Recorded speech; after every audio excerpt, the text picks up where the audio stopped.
Welcome back. We got things taped off. We're about to put some rubber coating down on this as soon as things dry out a little bit more. But as it is right now, we got a bikini top with no bikini bottoms, and that's not legal. So we need to figure this out.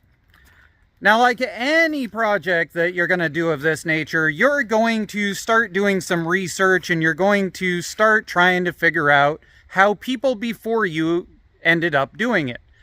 Now, what's interesting about these vans is that if you start looking up this conversion, you'll find that there are a ton of people that did it by slicing the back end off, moving it up until about 1991. For some reason, 1991 seems to be the year that everybody stops doing this. You ever see any kind of automotive company say, new redesigned body style? That translates to they tried to go and make it so it would meet new regulations for gas laws. That's exactly what they did with this van in 1992, and from there on out. The entire van is shaped like a teardrop. That is the little device that will cause your entire project to go from 5 minutes to 5 days. Let's grab that tape measure and let's start talking. Let's start with the easy side of the prep first. We're leaving the roof alone. The one thing we did find matches from front to back is from there to there, it matches. From there to there, it matches. So those we should be able to bring up and be able to put together and have the roof line at least match up and go from there.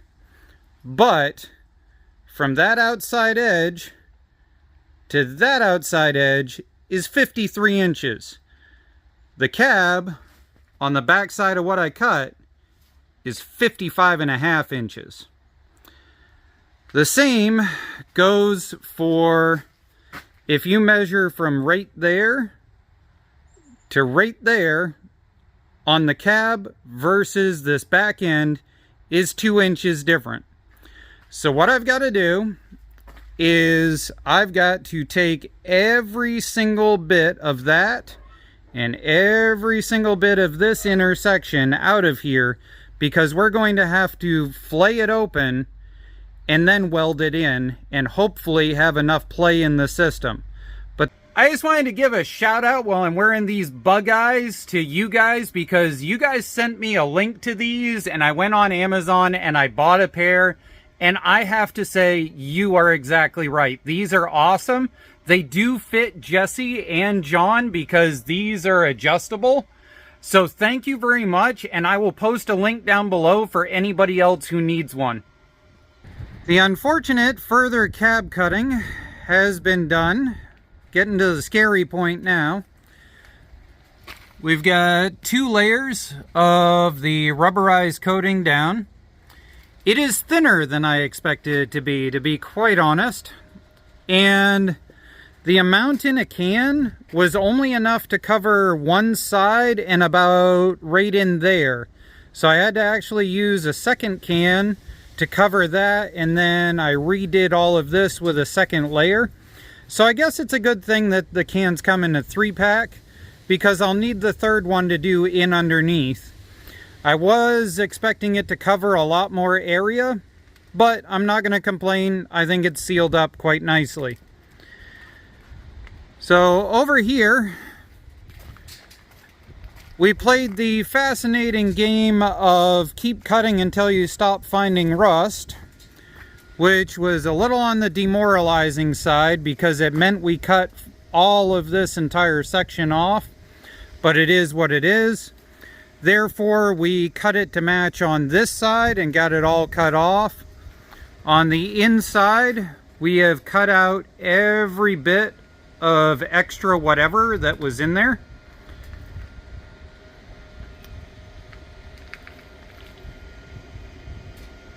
And we did have some learning experiences. This thing is way stronger of a plasma cutter than my old Hobart Air Force was.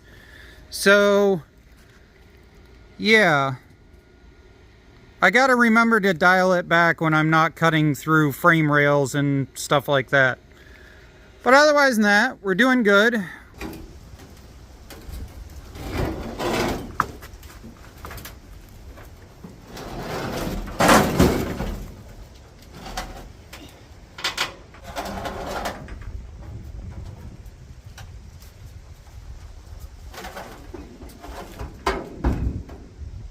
To get an idea of the giant task that is still ahead of us, that right there is representing the 9-foot mark that I would like to have in order to be able to make my flatbed. This needs to get cut off right about here for that to happen. And the problem is this overhang here doesn't leave enough for that to really happen. So what I'm debating is that the roof might just plain come back and square right off with this outer lip here. You know, the real reality is nobody's going to see down onto the roof. So I don't really care what the top of the roof looks like, as long as when you look up at it, it doesn't look too atrocious. But speaking of atrocious, we've got other problems. This body line matches that body line.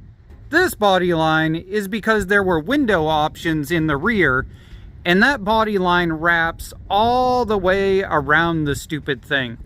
Now the nice thing is it does line up with the bottom of the window and with the top of the window. So if I can get it into there correctly, the mind's eye might decide to blur it and fill it in for us.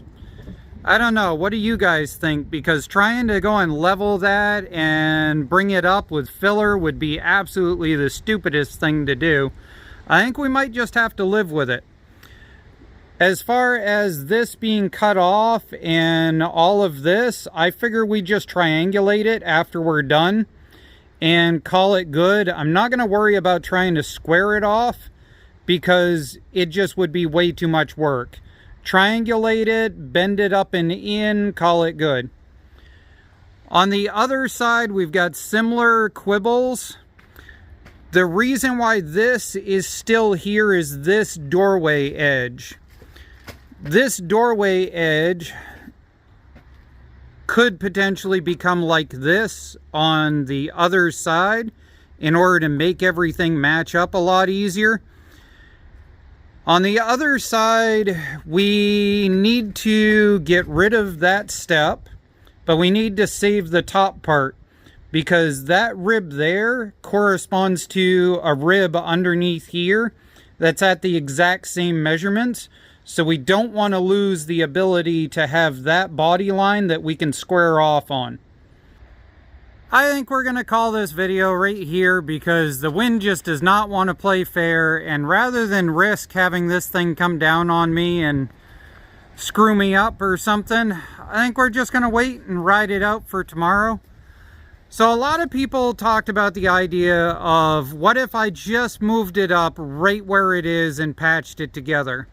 So for the sake of the people that were talking about making an extended cab with like a storage spot here, like maybe put some RV doors in.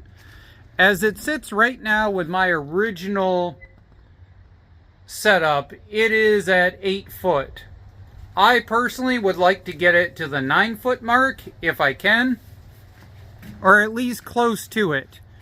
What we're running into now is we're hitting up here, and we need to decide how we're going to deal with this roofline situation and how we're going to deal with this gap here and the gap on the other side. But otherwise than that, I hope you guys are enjoying this build. I'm at the point where there's no returning from here. We're going to get it done somehow. And then I'm going to have to clean up my yard because those trees are naked, and that means winter's coming. But on the other hand, there were still ducks in my pond this morning, and usually the ducks normally leave about a week or so before the first snowstorm to usually like 3 or 4 days after the first snowstorm. So if the ducks are still there, I still got time to go and quack this thing up.